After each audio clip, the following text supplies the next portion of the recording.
every director, every actor needs a first bad script. I know that sounds kind of crazy. Don't you want to start out and start making hits, making things that people think are remarkable, making things that people think are, top level, top shelf? But if you want longevity, if you want to last in this business, if you want to be versatile, you need to fail. The majority of people, no one starts out making, their top perfect project from the very beginning. I know you've heard maybe Orson Welles, people like that, who made, their first film was their greatest film, and you see how that worked out for him. He did a lot of work, but a lot of his projects never lived up to that very first project that he made. So don't fear starting small. That's why I always recommend people start with shorts, even micro shorts. The first bad project you do is your classroom. You learn so much. It's remarkable. You learn so much on making short films. I remember the very first micro short, if you want to call it that I made in college. I shot inside the communications room. We had a bunch of offices, and I used one of the empty offices. Had a little bit of junk in there, but I used one of the empty offices to shoot some of my very first experimental films. And it really helps. I tell everyone, nowadays you guys have the technology. Back then when I was in college, didn't have the technology we have now. Right now I'm shooting this, that I'm talking to you right now, on a cell phone. So you can shoot and learn with the cell phone that you're carrying around that you can't put down. You can learn directing. You can learn production. You can learn as an actor by shooting small content with your phone. Don't worry about how it's going to turn out. That's one thing I want to stress really in this video. That's what I'm talking about. Why every director and actor. And this is open to a lot of people, even in the other types of fields who aren't directors or actors. Whatever your craft is, work at it. Don't worry at the beginning when you're just starting out how good it is. A lot of writers, especially writers, they will start working on their first book or their first screenplay, and they want it to be perfect. They want it to be a masterpiece. That's not going to happen for the majority of people. Yeah, I have a few people who will write one book, and that will be their masterpiece, and that will be the only book they may ever write. You're not looking to do that. You're not looking to be a one-hit wonder, like in the music business, where a group gets together, they rehearse, they practice for years, and then they have one hit song, and they never can repeat it. If you're interested in getting into this field, most people want to get into it because they want to make a career out of it. So don't fear failure of your first project. If you're an actor, you're a director, you're working on a friend's actor, working in a friend's movie, and you know it's not going to turn out well, do it anyway. Do it anyway. Learn. You're going to learn. That's the best place to learn, by doing. A lot of times there's a lot of people who have went to film schools who I've met over the years. As myself as a director, I met a lot of people who went through expensive film schools, and they end up not doing anything their whole life with that knowledge that they learned in the film school. Because sometimes when you're in a program that's really high level, you don't get a chance to have the freedom that you need, that you could get on your own. Sometimes you're assigned, okay, you're going to be the camera person, you're going to be the wardrobe, you're going to be the, sound person, you're going to secure the locations. And all that is good. It's good to learn all those different jobs in film school, but you still have to do your own independent projects where you're in control of everything, because that's how you're going to learn. If you make it in this business and you are a independent director and you have to hire people, you need to know a little bit about every job, so that you can hire the right people. Just think of someone, for instance, Spielberg. He went through the traditional film program, and even before that, he made his own projects. He made his own projects before he even went to, final film school. Wherever he went, I don't know for sure, but what I know, he went to some type of film school, obviously.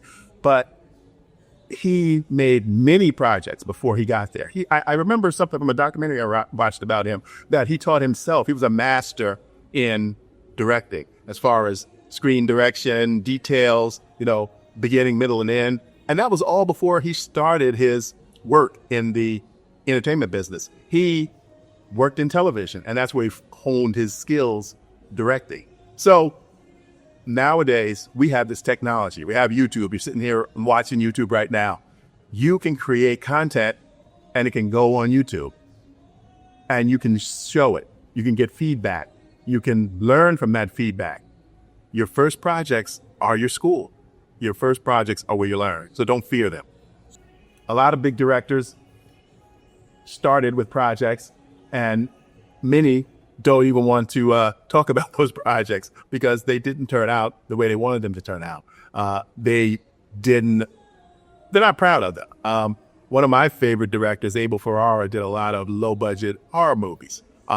Myself, I did a lot of low-budget horror movies. Some I don't talk about anymore because they were so bad. They were so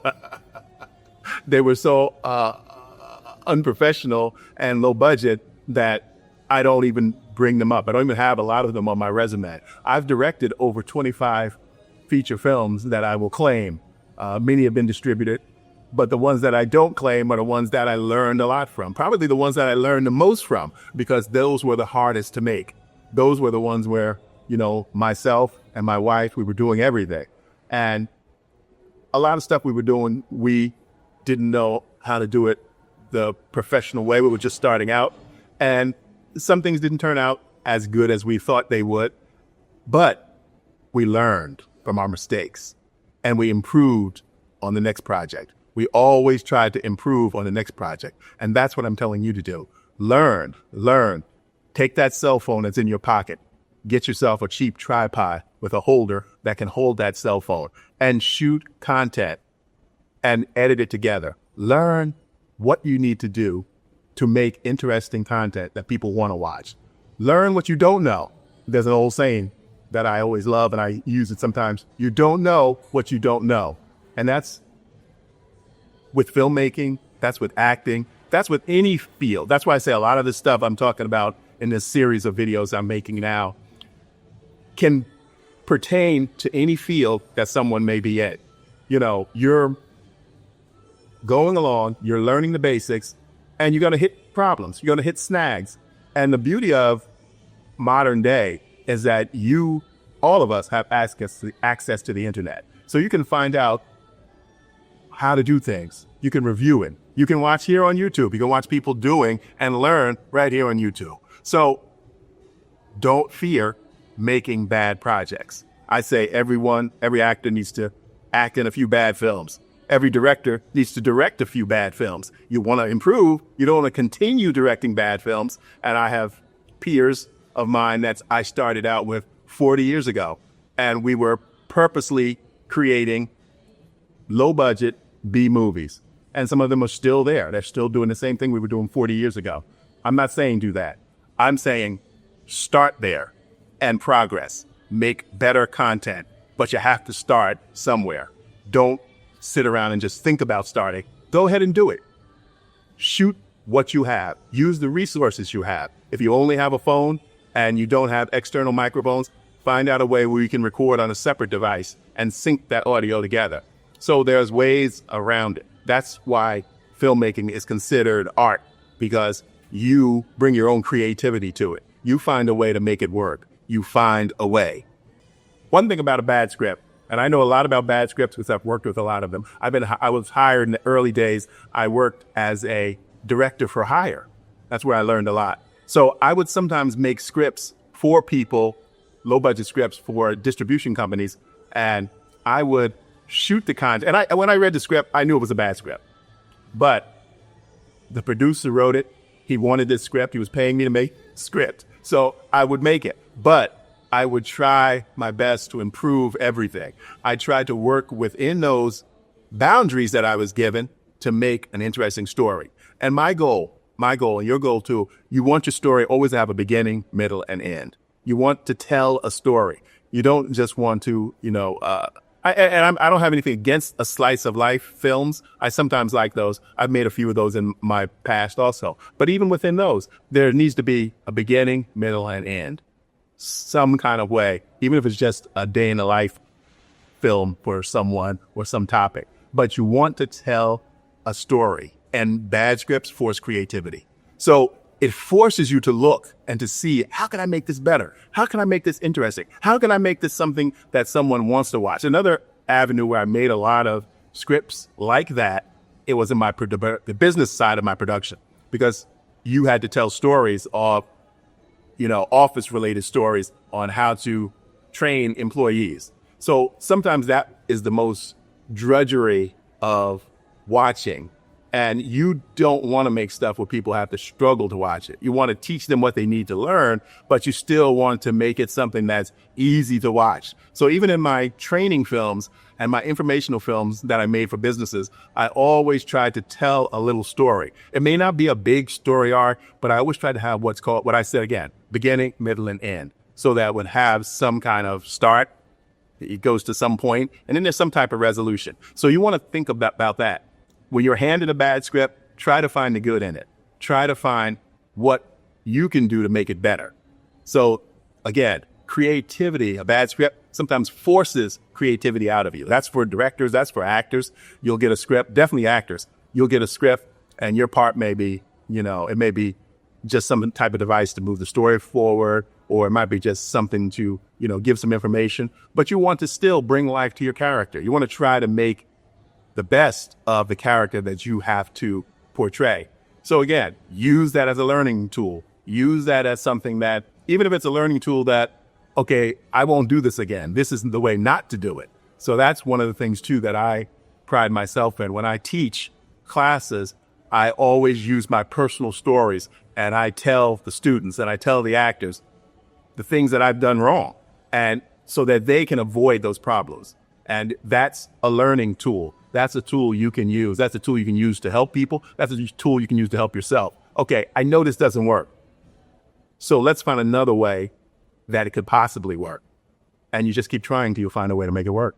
Failing early helps you recognize good material.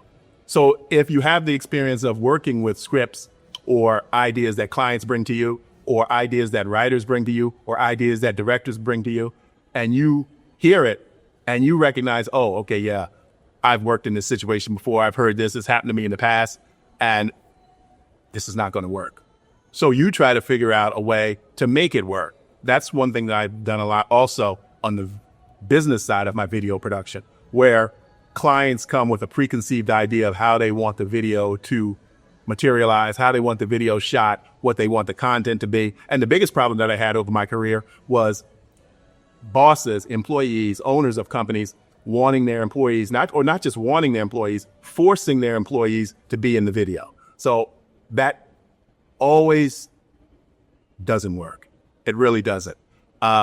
Because when you're trying to get someone to perform or demonstrate or show the company in a proper light and they don't want to do it, it reads on camera. The camera sees everything. So I always tried to find a way to do it a different way.